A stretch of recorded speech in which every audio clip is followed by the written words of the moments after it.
Assalamualaikum warahmatullahi wabarakatuh. Alhamdulillahi rabbil alamin. Wabihi nasta'in ala umuri dunya waddin. Wassalatu wassalamu ala asrafil anbiya'i wal mursalin wa ala alihi wa sahbihi ajma'in. Amma ba'd.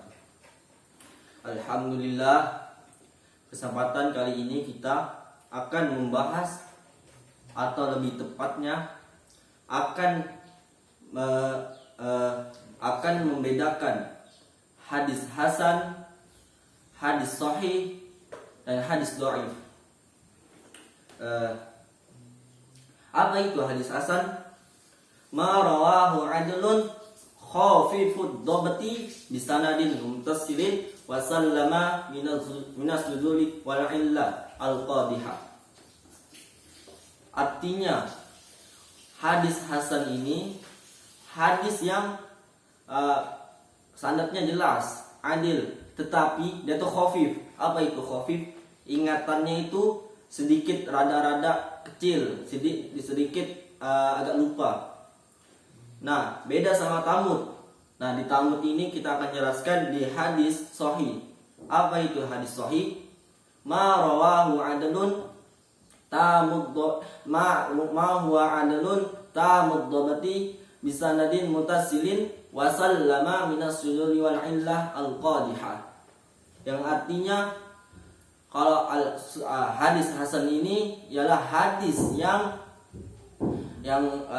perawinya tuh jelas, maksudnya sanadnya itu jelas, adil, dan ingatannya itu kuat.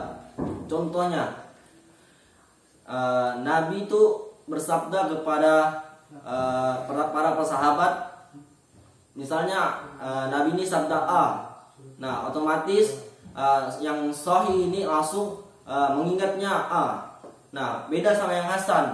Kalau hasan ini Nabi bersabda A, dia masih agak mikir-mikir gitu, sedikit mikir-mikir, tapi tidak ingat, tapi dia agak mikir-mikir sedikit gitu. Jadi agak-agak kurang ngeh gitu, kurang kuat tuh ingatannya. Nah, yang ketiga ialah dhaif. Apa itu dhaif?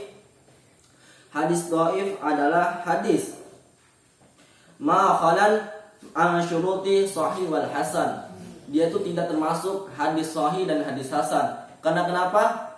Yang pertama, dhaif itu tidak jelas sanadnya. Yang kedua, belum tentu adil. Dia tuh misalnya Nabi tidak pernah bersabda B, dia bersabda tentang sabda B gitu contohnya. Dan pertanyaan yang terakhir ialah apakah hadis hasan boleh dijadikan sandaran hukum? Ya, boleh. Apabila dia tidak menyangkut dua hal. Yang pertama halal, yang kedua haram. Karena kenapa? Kalau menyangkut keduanya itu dia tidak bisa menjadikan sandaran hukum. Contohnya itu ya banyak ya. Salah satunya ada di hadis atau di kitab hadis Ta'lim Muta'alim. Itu banyak tentang hadis-hadis dhaif, tetapi yang bisa dipakai untuk sandaran-sandaran seperti motivasi dan lain-lain. Nah, yang pertanyaan selanjutnya, apakah hadis dhaif boleh dipakai sebagai motivasi? Ya, boleh. Karena yang pertama ya, alla yakuna dhaif syadida. Karena hadisnya itu tidak boleh terlalu dhaif.